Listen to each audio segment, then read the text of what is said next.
everybody, welcome back to Doc Lil Talks Comics, and in this video we're going to talk about this week's haul, and I've got something very special for you guys in the end. So I'm hoping that my kitty cats decide they want to cooperate tonight and not be in the video. Come on, Penny, come on, Penny. Alright, so we're going to start off with our book of the week, and the book of the week is going to be Green Lantern, issue number 26. This is written by Jeremy Adams with art by V. Ken Marion, and you get the continuation of the Starbreaker Supremacy. This is part 3. So you've got the Starbreakers, you've got the Green Lanterns, you've got Kyle Rayner trying to become the White Lantern again. You get to see how all of these lanterns are coming together to try to bring emotions back to the universe. They can feel again. It is Kyle Rayner and Ava and Hal Jordan, Sinestro, Carol Ferris, Kilowog, and a bunch of other lanterns, and they can feel because they're behind the source wall. So the null wave that the Starbreakers put together can't penetrate the source wall. So they've started feeling again. Well, they're reintroduced to a bunch of these elementals, I'll call them, these emotional elementals. And they want to become one with the lanterns, okay? They want each of the lanterns to give in to anger, to fear, to willpower, to all of these different emotions, and they want to be in control. And Hal Jordan and company say, no, that's not going to happen. That's not going to happen. I'm going to stop you at any cost. Now, the artwork in this by V. Ken Marion is absolutely top-notch. It's got almost an anime feel to it. You can see in the faces, they're kind of rounded off, and then they've got the big eyes. But I really like this style because it's energetic. It brings the gravitas and the power behind what exactly is going on here, because you may not think that it's a massive thing for emotions to just be dead, for there to be no emotion in the universe. But if you lose somebody, you can't cry. If you see a baby born, you can't cry. If you are hurt, you don't feel those emotions. You don't tap into what it's like to be human. And that's where a lot of people get mixed up, I think, about the emotional spectrum. It's the human connection. It's our ability to empathize with others, to laugh at them, to cry with them, to know when to go over and give somebody a hug when they've suffered a catastrophic loss. So Hal grabs all of these different emotional elementals and holds them in green chains and says, I know what you can do, and I know what you want to permanently use this, but that's not going to happen. The only way is to help us get beyond the source wall and fight the Sun Eaters, and then leave. Leave us be. Stop trying to meddle in things. It's almost like the old Guardians of the Universe in the DCU. They always said they were hands off, but then they always tried to control what the Green Lanterns did. They always told Hal what he could do and what he couldn't do, what his mission was and what his mission was not. So Jeremy Adams continues to just knock it out of the park on this book. That's why this is the book of the week. And the art by V. Ken Marion, although it's no Zermanico, has got its own flair and got its own excitement to it. It's an excellent book. And if you're not reading it, I don't know why not. All right, next up, we have Minor Arcana, issue number 10. And this, I believe, is done, written and illustrated by Jeff Lemire and colored by Patricio Del Pech. So The last few issues, we've had a guest artist on the title, and now it looks like Jeff Lemire is back, at least for issue 10. So here we don't see much of the main heroine of the protagonist of character, but instead we get to see her father, who is in prison, or her grandfather rather, I believe. And you get to see the choices that he made. Okay, he did a terrible thing in the last issue, and it ended up killing somebody. And through those actions, he went to jail, and he went to jail for a very long time. And he punishes himself. A lot of people, and I've never been to jail before, so I can't really speak for people who are in there with moral conundrums and moral dilemmas. But a lot of times out here in this world, if you do something that even inadvertently hurts somebody else, it causes you to sit and think upon what you've done so that you can go back and try to rectify it, or God forbid you kill somebody. In the process, you go out and get a DUI, but you smash into somebody. How do you move past that yourself? How do you find the strength and the decency within yourself to say, you know what, I'm human and I made a mistake? Does that make it right? No. Does that excuse my actions? No, it does not. But at the same time, it's up to me and me alone to fix this, to try to make this right for the people that I have hurt. And he tries to do that. He wants to see his little girl. But Vicky's not coming, because his wife says, you know, I want a divorce, but more importantly, Vicky doesn't want to see you. She doesn't want to be anywhere around you. So it says this place is all that there is. There's nothing outside these walls. So he had come to a point where he was still beating himself up, and he said, this is the place I need to be, because I need to deal with the repercussions of what I have done. But then he gets this information about a divorce. He gets into tarot cards. He gets into reading tarots, and it gives him a purpose, and it gives him that stability. That's what we always talk about with our patients, is finding that stability. That's why we wake our patients up at the same time. They go to breakfast, they go to lunch, they go to dinner at the same time. They have their groups at the same time each and every day. Because a lot of people out in life, not even just criminals, not people that are locked up, people are missing structure in their life. That's why it takes some people so long to retire, because they feel like their job is the one good thing in life that they're good at. And if they lose that, then they lose track of who they are, not just the job that they do. So you get to see him get more into forgiveness. And he wants to know about forgiveness. He wants to know how he can, fix the things that he's done. And at the end, he gets to, astrally plane himself out of jail and see Vicky and tell her, I'm so sorry, before he gets snapped back into reality. But it was just enough for him to say, you know what? This pity party is over. It's done. It's time for me to move on. It's time for me to pull myself together, and in pulling myself together, try to save my daughter, try to save my wife, and more importantly, try to save myself.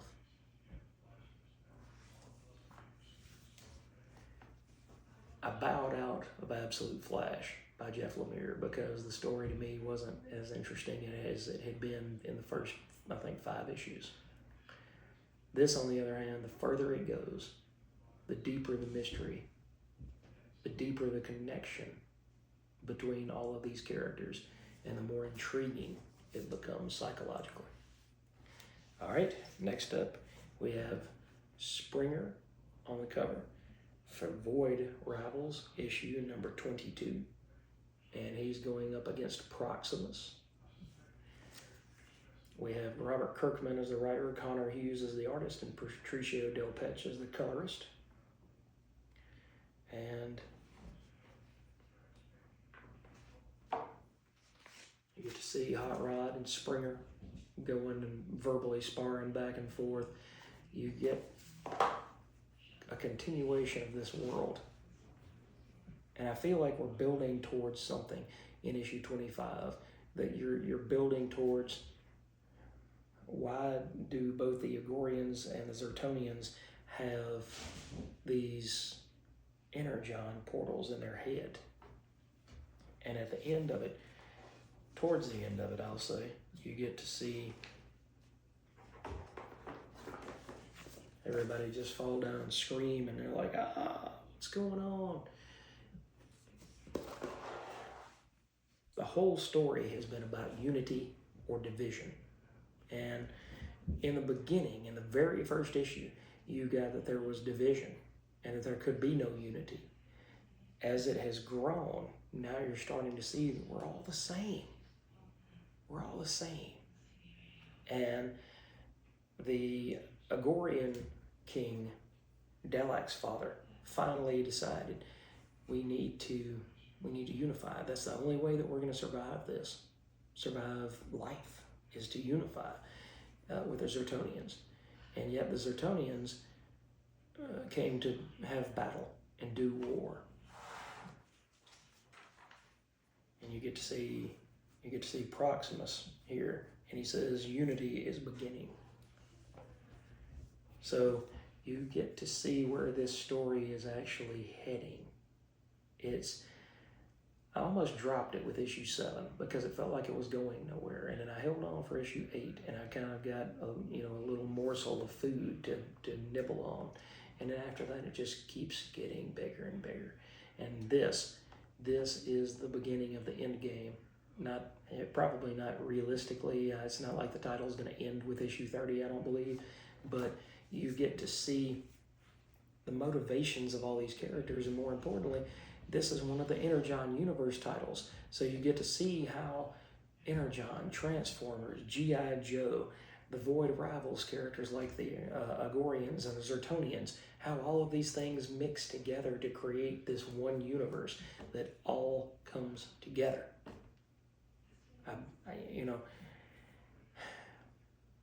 I haven't seen Kirkman have a big hit since The Walking Dead, like a super big hit. Oblivion Song was okay. He's had a few other hits and misses, Haunt. But I think that he can, if he continues on as the writer on Void Rivals, and then once he takes over Transformers, now you can start putting those pieces, those Lego pieces together.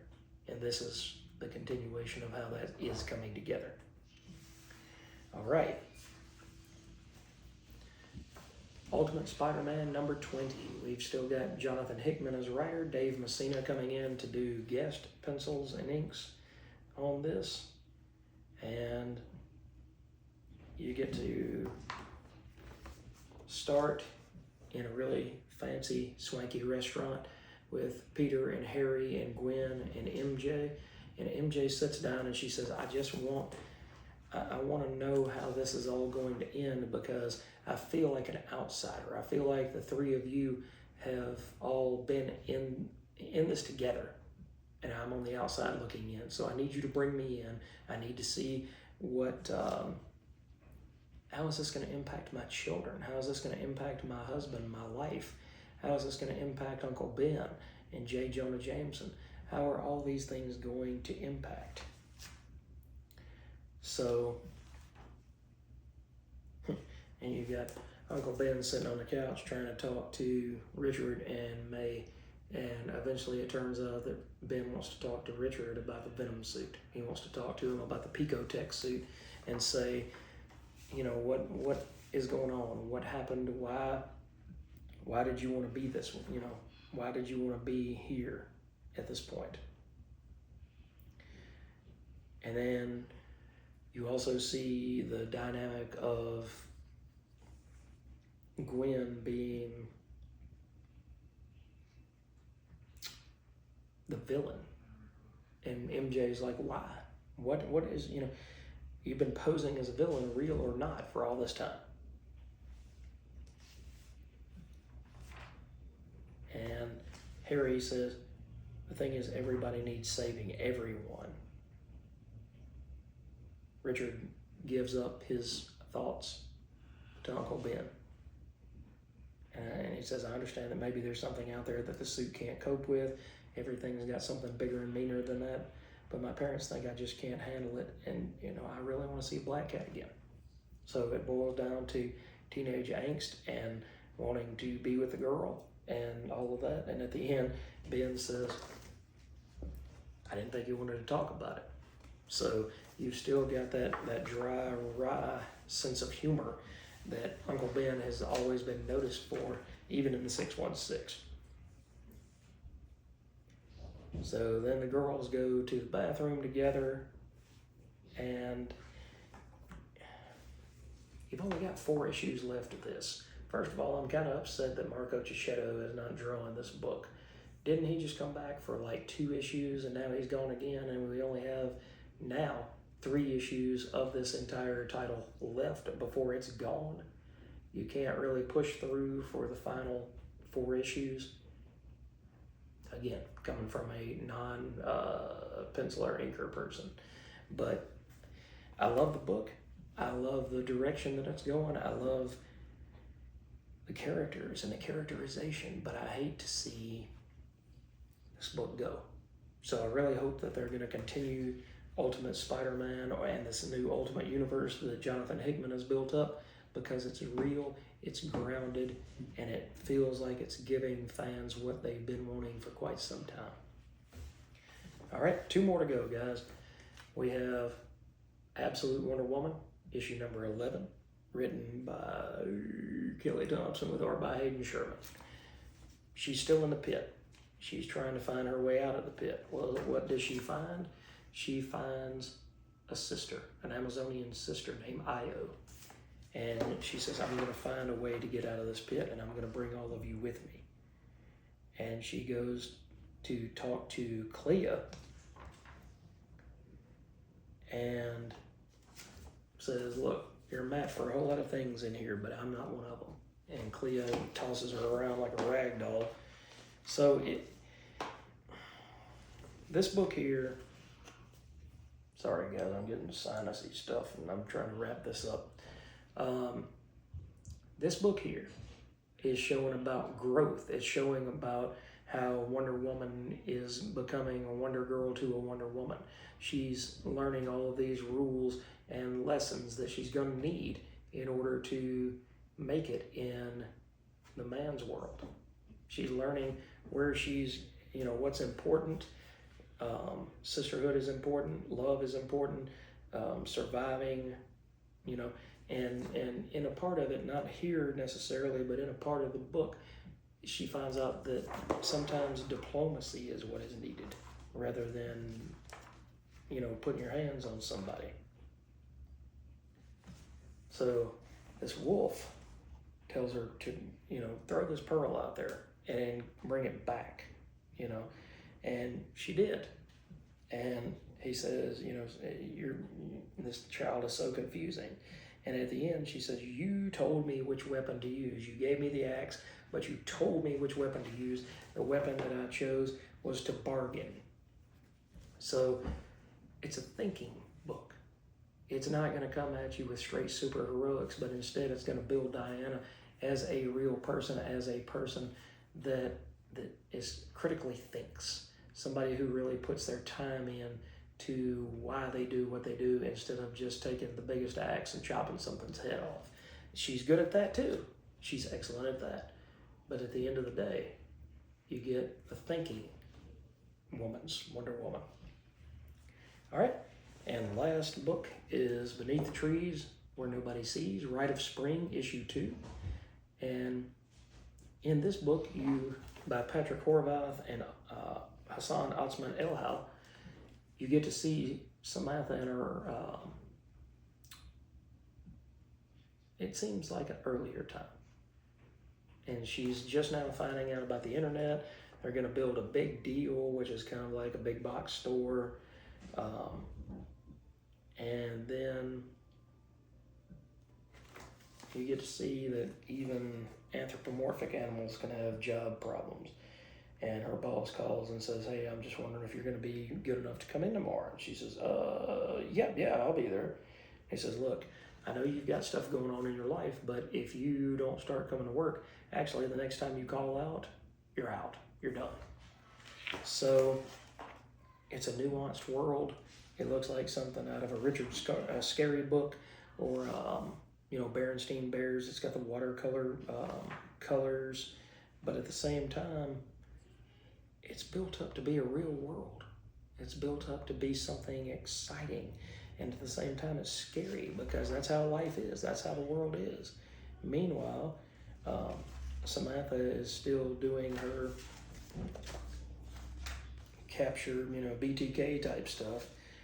And she's realizing that she's having to go further and further out because the cities are encroaching into these wildernesses. And so, here she goes to an abandoned factory. She finds a factory and it swims in the blood. So, with that panel right there, okay, there was a viewer a while back when I talked about this series originally, and I talked about the whole series. And I said that Samantha was somewhat of a charismatic character, someone that you could relate to, and that viewer pretty much told me that I was out of my mind and that there was nothing relatable about Samantha. And I want to say, you know what? In this instance, you are absolutely correct. You are correct, because who goes and swims in a puddle of blood? Who goes and murders somebody and then says, you know what, I'm gonna go just kick back in this big pile of blood after I've killed this character, killed this person, and just swim in it. So just wanted to throw that out there.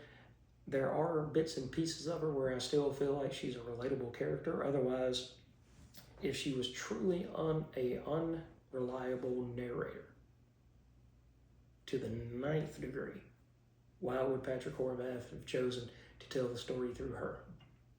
If we literally can't trust anything that she says, anything that she does, her motives at all, that is such an unreliable narrator, to the point where you can't even trust what you're reading. And if you can't trust what you're reading, then what's the point?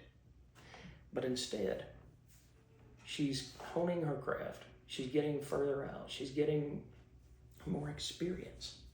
And then at the end, she finally finds out what this internet thing is about, and gets on the internet and starts digging around and says, oh, I see all of these, they're talking about the murders. They're talking about the things I've done. And she can't help herself. But one of her victims' sisters says these message boards are about the only thing that gives me hope. Maybe one of you out there knows something, or knows someone that can help me find, my brother's body and find the SOB that took my brother away from me. And she just couldn't help herself. And she replied and says, if you want to find your brother, you should have a look in Woodbrook, Vermont.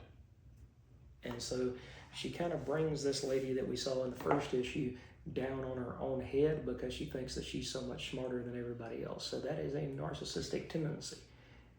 So better with each and every issue, guys. Now, I told you that I had a special coming up, and I'm going to talk about that more in another video, but look what I've got, folks. Probably only the second omnibus that I have from Marvel, and this is the brand new J.M. DeMatteis and Sal Buscema omnibus that just came out. Look at the spine. That's really cool design on that spine, and it's got a little Buscema Spidey at the bottom.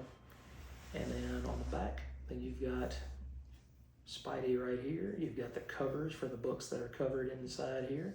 And this book has got Spectacular Spider-Man's 178 through 216, Annual 12 through 14, and Amazing Spider-Man Soul of the Hunter. And like I said, I will talk more about this as I do an additional video on it. But I am over the moon, ecstatic that these stories are finally collected in one volume. that has long been one of my favorite runs of any Spider-Man book, was Spec Spidey 178 through 216. When you had, DeMatteis, I think DeMatteis left at 204. I think right after Maximum Carnage he left, so actually his last issue was 203. But still, you get 2 years of excellent Spidey stories with these 2 creators. And then it continues on, like I said, all the way through issue 216. So you buck up right against the Clone Saga. Anyway, guys, I'm going to let you go and flip through this monstrosity. But thanks for checking out the video. Let me know what you picked up at the comic shop this week, and I will catch you in the next video.